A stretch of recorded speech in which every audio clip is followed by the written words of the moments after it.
to pursue happiness in their ancient homeland as free men and women.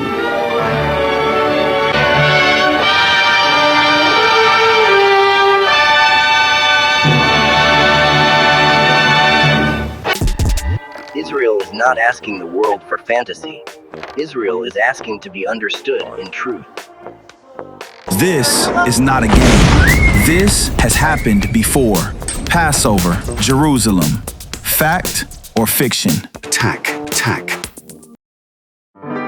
Paris, 1900. More than 50 million people from around the world visited the Universal Exposition, a World's Fair intended to promote greater understanding and tolerance among nations, and to celebrate the new century, new inventions, exciting progress.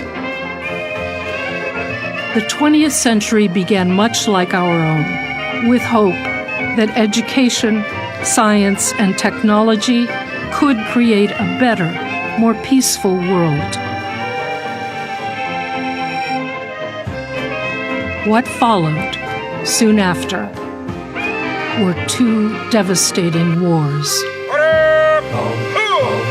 Deutschland ist nun erwacht. Die Macht haben wir nun in Deutschland gewonnen. Nun gilt es, das deutsche Volk zu gewinnen. All civil servants, including teachers and police, members of parliament and the judiciary, swore an oath of loyalty, not to any constitution, but to Hitler as Führer of the German nation.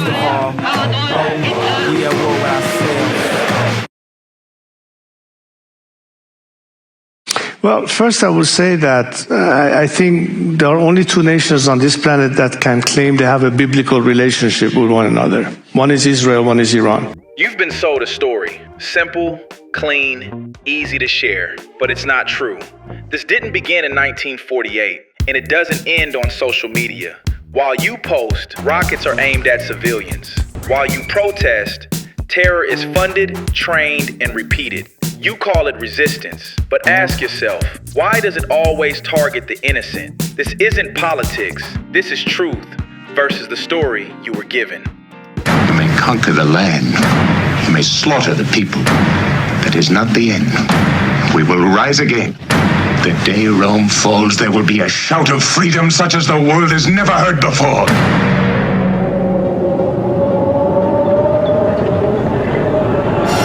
Urgent reports coming in from Jerusalem. Did you see this deepfake?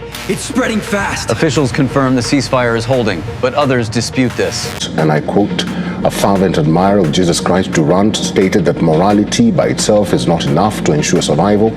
A morally superior civilization may still fall to a ruthless enemy if it does not have the power to defend itself.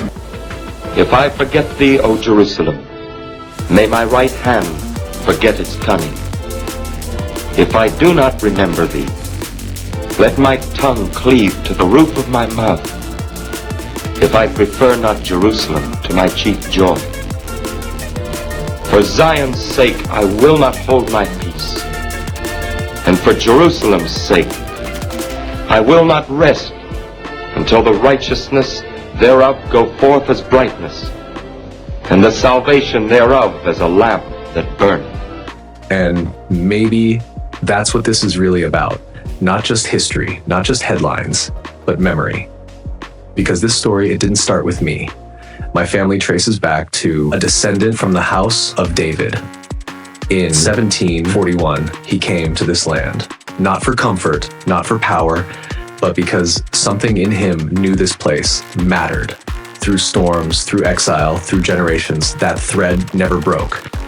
And now somehow I'm here. City of Jerusalem.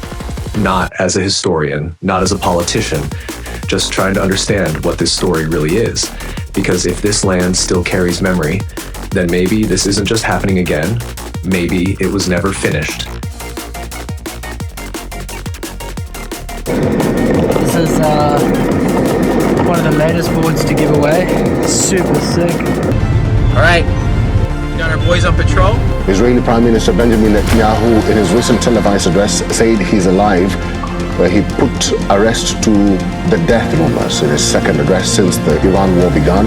Netanyahu has ignited a major furor of his comments related to the Genghis Khan.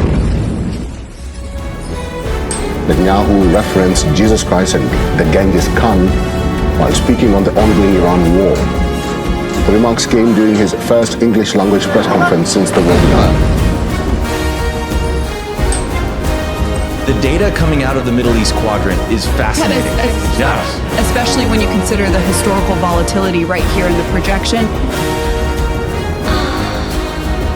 In a world of kingdoms, storms, and whispered prayers, there lived a boy who was different.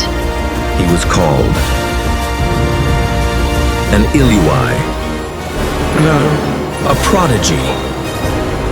He was Rabbi Elazar Rokach, a descendant of the house of King David.